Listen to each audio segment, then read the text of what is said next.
Hello, dear students of MA second semester DAV PG College Varanasi. I am here to deliver my talk today on Virginia Woolf's A Room of One's Own that is prescribed to you in your women writing paper. When we are going to approach Virginia Woolf under women writing, we must definitely talk about two terms, feminism and feminist criticism. I know that you are current generation students, that means in 21st century. So you are not completely unaware of this term feminism. But still, feminism diversely reacts against all those patriarchal structure of family, society and culture which minimalized role of women. So feminism looks after overall development of women and empowerment of women. So the notions and ideologies which were sexist in nature, they were demolished by feminism.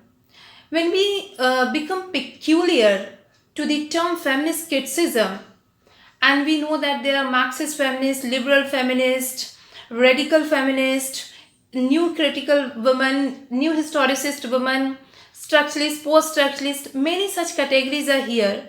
That means different ideologies and different set of beliefs are available, which we may call as the discourses available for empowering women.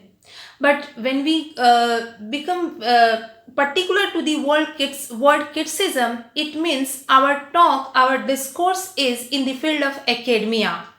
And feminist criticism, that means the concerted effort of women writers, group of women writers, when they try to expose practice of androgyny in the entire range of literature. So as you know that from the beginning, mainstream position was occupied by male writers, so of course the characterization that was done by male of female, it was from the perspective or from the angle of male only. So you look at the stance of narrator, you look at the kind of role that was given to women, all means overall approach of male writers in their writing, it was male centric, it was androcentric. So women writers, when they started coming into the domain of writing, they decided to expose the hidden aspect in their entire textual process. So overall, when we are dealing either with feminism or feminist criticism, the attempt is what? To redefine the socio-cultural codes, and not to invert but to redefine the socio-cultural codes which have assigned a permanent state of passivity and servility to women. So in fact, the aim of both the term, one is general and another is particular, to bring out women from the stereotypical roles and position. Now, when we are approaching Virginia Woolf's A Room of One's Own, that means we are talking about feminist criticism, and she is regarded as the founding mother of feminist critical debate. The ideas, the issues which she has raised, on that basis, she is considered as apotheosis of new literary sensibility in the field of feminist studies. So the numerous issues which she has raised there, in which a number of feminist critiques and number of feminist theorists are interested, like Marxist critics are taking interest in Virginia Woolf, post-structuralist, and Ellen Showalter also, who is American feminist critique. So she is having a scope in her A Room of One's Own, and it is one of the most significant text of feminist critical world. Now I will try to encompass in my lecture the points which are emerging in her Room of One's Own. So first and foremost, we may say that in the entire text, Virginia Woolf emphasizes over the predominated male society, in fact I should say domineering male society, that how it has prevented from the very beginning women from realizing their role as potential writer, hence as independent human beings. And she exposes the cultural construction of society, and in this cultural construction of society, women, they are prohibited, they are curtailed from realizing the intellectual capability. and at the same time she chalks out all those problems which a woman writer may come across if she is aspirant to be a writer. And not only she chalks out those problems, but she gives suggestions also. I should say practical suggestions what a woman should do if she is willing to be a writer. In this case, primary suggestion that comes out of Virginia Woolf, it is a woman must have money and room of her own if she is to write fiction. Now, the point is why she is talking about fiction only, because there are many literary genres, but Virginia Woolf is talking only about fiction. She delivered 2 lectures in 1928 in the university known Cambridge, and the topics were women and fiction. So obviously she compiled these 2 lectures and then she came up with a room of one's own, and definitely the perspectives are better than those the lectures which she delivered there. And then in 1929 this book came in existence. Anyways, this is a fact that I shared, but she emphasizes over money and room, that is a kind of metaphor used in her entire book, and in the title, the way it is used in the title of the books become very catchy. The moment she is talking about money, it means she is talking about economic independency. If a woman is not economically independent, then definitely she is not psychologically independent. So if you want to have psychological independence, you should definitely have economic independence, because without this economic support and backing, one may not be established as a writer. I remind here of Karl Marx, because the emphasis over economy by Virginia Woolf leads us towards materialistic growth or materialistic development. The way Karl Marx has highlighted that art, culture, literature, they are the superstructures. But these superstructures are ultimately determined by economic base. So if you are a writer, you are a wonderful writer, you may take birth as writer and you may die in your room as writer if your books are not coming in the limelight or it is not published. So for publication you require so many things, and that's not only money but approach and name and tagging, many such things are required, right? So economy is most important thing, and in this case she sounds like a Marxist. And I think that Marx, the basic necessity of the human life that Marx talks about, it should be acceptable to everyone. And she exemplifies from her book her experiences, and she says that our mothers, she especially talks about her own mother, that she has not trained me from childhood that how I should earn money. So you know that in our society, not only in our society, in Western society also, the women, they were not considered as breadwinner. Like men, the male child of the family was supposed to be Shravan Kumar, taking care of mother and father, and women, they are duties and responsibilities which parents they deliver well by marrying them to a fat and wealthy man. So so women, they were not considered as someone on whom family may be dependent economically. Therefore, they were not brought up like that. So she says that for the first time when I earned money, it gave me happiness, and then I realized that the power of thinking comes to a woman from economic independency. And she says that the reason of the women poverty, the reason of the intellectual empowerment, it is the poverty of women. So the emphasis which she gives over money of one's own or economy, it suggests or it tells us that the power of thinking comes to a woman through this kind of independency. And she exemplifies especially Afra Ben, who is from 18th century. that she earned her livelihood, and she as per Virginia Woolf, she is the first woman writer who earned her livelihood, and she was having that freedom of thinking. And this is how I think only most recognized women writer from 18th century. When we move ahead and we just pay attention to the room which embodies intellectual capability, as well as room is the literal space. So Virginia Woolf, belonging to Bloomsbury group, and highly intellectual woman, radical woman, and she was modern, not pioneer but excellence, her excellency in terms of handling of a stream of consciousness. Despite all this beauty and glory, Virginia Woolf is talking about a separate space in her room, the room where she may realize her creativity, and she was deprived of realizing creativity belonging to a noble family, to a rich family. So she says that even in the rich and noble families, women, they are not having their space, they are not having their room. And if you talk about a room of one's own, people will means what kind of room you are talking about. So this literal space, this literal room is not just the place where a woman want to confine herself, but a room which enables her, which promotes her to exercise her creativity. So unless a woman is going to exercise her creativity, she won't be autonomous writer. And in a way, we may invert the saying of Virginia Woolf, that throughout her text she highlights this very issue, that autonomous writer, or the act of writing, can only empower women.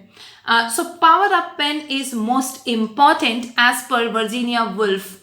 The role of women in academia, it must not be limited to the territory of kitchen only. So Woolf is talking about that space, and she says that she was not having that space where she may go sit silently and think about her ideas. Her creativity may come in the form of writing, that she may pen down her imagination. It was not there.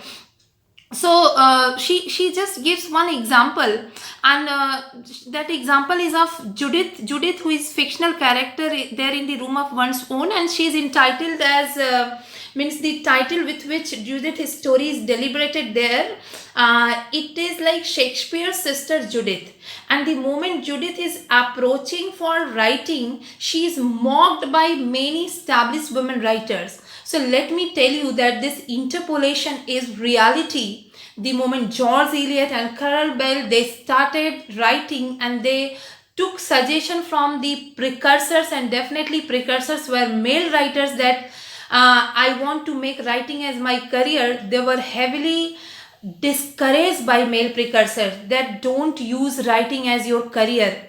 If you are going to use writing as your career, you will be definitely flop, because no one is going to accept you as writer. So let me tell you that if you go through the famous history books of English literature, British English literature, how many women writers you are knowing about? Hardly 4 or 5 women writers in the Victorian era. But you will be astonished to know that more than 100 women writers were existing at that time, and later on the female history was discovered, and they are compiled, or they are brought into limelight by the female historians. So in the Victorian era, women writers, they got published their work with the male pseudonym or under the title of the husband, like George Mary Evans Eliot or Mrs. Gaskell. Anyways, Virginia Woolf is talking about the room which is must if you want to exercise your creativity, and without this space, without this place, you cannot be creative at all. Another very important or significant issue which Virginia Woolf has raised in her room of one's own, that why often we find that women writers, first of all, they are less in number, and if they are coming to write, they fit themselves into the framework of the men. Like framework for a writer, what could be? Language, history, and tradition. So if a female writer comes to write something, she tries to fit herself into that tradition. So she just exposes the dual nature, dual approach of male writers, and male as writers and male as readers both. For example, if a male is reading takes written by female, always, some prejudices that, oh, if it is plot of, like, you may go to Sigmund Freud, and if it is plot of women, it is chiefly going to be erotic and neurotic. That means nonsensical plot, illogical plot, there is no sense in writing of women. And Jane Austen is always criticized for her domestic themes and limited range of experiences. So these are the common prejudices which were dominant at that time, and to a great extent, or to some extent, it is today also. Virginia Woolf says that the dual approach of these male critics. So theoretically, women, they are regarded very highly, right? In our culture also, that it is said that where nari, where women, they are worshipped, God resides there. So in the same way, imaginatively, they are given very high space. Impractically, they are regarded highly, but practically they are limited to kitchen. And I think fixed roles and duties are there in the kitchen.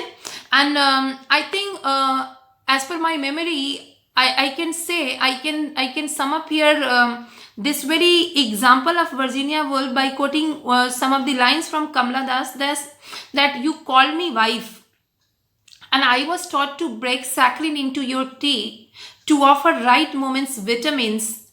Cowering beneath your monstrous ego, I ate magic loaf and became dwarf. Though there is a silent protest, and that pain is there, that agony is there in the lines of Kamala Das, but the lines are enough to explicate the duties and roles of women in the family, husband and children. Anyways, Virginia Woolf is highlighting the attempt of women writers towards history, that how you should approach history. Because if you are going to approach history, you are approaching the literary foremothers. But the case of literary foremothers, that they are almost absent from the tradition, and one or two women writers, they are existing in the mainstream. So the role of the women writers, means from the feminist stance, from the angle of Virginia Woolf, that they should try to depict into existence those women writers who are obliquely and subvertly existing somewhere, right? And at the same time, she says that language of a woman writer must not be copying of the male writers. So in a way, Virginia Woolf appeals all the women writers that if you are coming to write, you must step out the territory of language that was determined by male. You must come out from the tradition of the writing that was defined by male. You should not fit yourself into that tradition. As you know, she says that we may think back through our mothers. When she's raising this issue that we may think back through our mothers, she is inviting criticism for herself, as Ellen Sholter has criticized that Virginia Woolf is talking about a separatist culture. But I will do criticism of criticism of Virginia Woolf later on. First, that what are the points and issues that Virginia Woolf is raising in her room of one's own. So history is one such thing, language is another, an entire tradition, that means the culture and the approach of male towards female, it must be redefined from the angle, from the perspective of women. So if you are going back to the history through your mothers, that means you are developing separatist culture. And as Virginia Woolf has already mentioned, that this world is vicious, it is hostile. Very many ways are here through which animosity is practiced by men over women, and this is the reason that she is talking about room of one's own. And this room is going to create a kind of territory and boundary, and this is not the territory and boundary which is imposition, rather self-chosen territory. And this self-chosen territory is the most creative space. metaphorically most creative space where women, they may exercise their creative power, they may realize this intellectuality, and they may come up with their best things. So at one place he writes very beautifully that you might be thinking that why I'm talking about fiction writing, not about poem writing, because poets, they are very sensitive, they are intelligent, and poets, that means regarded very highly, very imaginative figures. So women, they are having this capacity of writing poetry also, provided that facility, provided that if they are provided that facility, if they are given that proper situation in which they may hone their talent of being a poet. So fiction is most easy for them to write, and at least to write fiction they require that separate space from where they may exercise their creativity. So history should be challenged, history should be redefined, and women should try to create their own history. Just as I exemplified, that you will be astonished to read so many women writers from the Victorian era, from the past ages, who were not included in the mainstream history. So female writers, or especially Virginia Woolf, provides that platform for future feminist critiques, that they are talking in this term. And we have Female Imagination by Patricia Mayer Specs, where we find entire women writers are included, and there is a literary tradition, and then Ellen Showalter comes up with a literature of their own. So this is how in these books you may notice, you may trace that the history of women writers are traced. And as far as the language part is concerned, it's not possible for women writers automatically to come up with the totally or entirely separate language. So Virginia will suggest that women should approach, or they should write in that kind of language, at least which are providing scope or space to women for their perspective.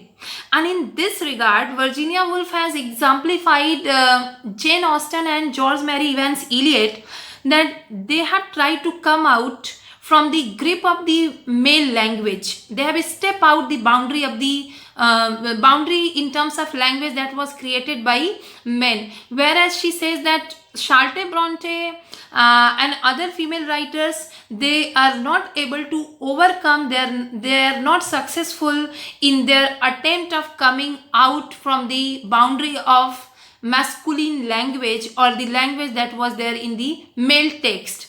So all in all, we may say that so many practical suggestions Virginia Woolf has given, apart from this room and money and history, language and tradition, right?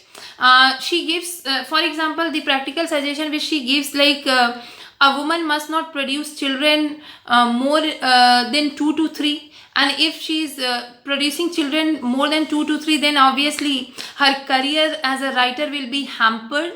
And as per Virginia Woolf, the only way for women to be autonomous, by realizing the creativity, by realizing the this activity of writing. So she give this suggestion, and then many other suggestions, little bit suggestions, that how they should sum up their work.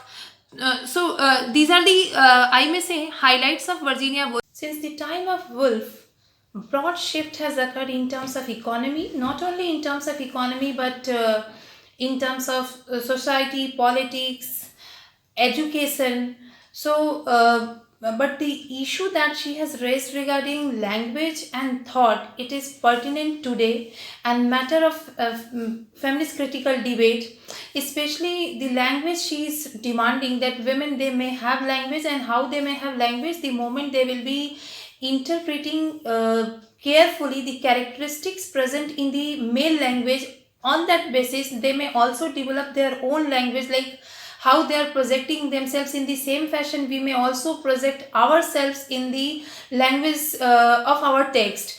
So, for example, she says that male, they are straightforward, and there is a kind of egoism, and in this egoism, women of they are subverted, they are not present.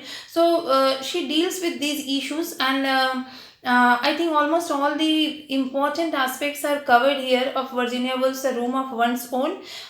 One idea is remaining, that is androgynous vision, and in my next video I will come with the androgynous vision. Thank you.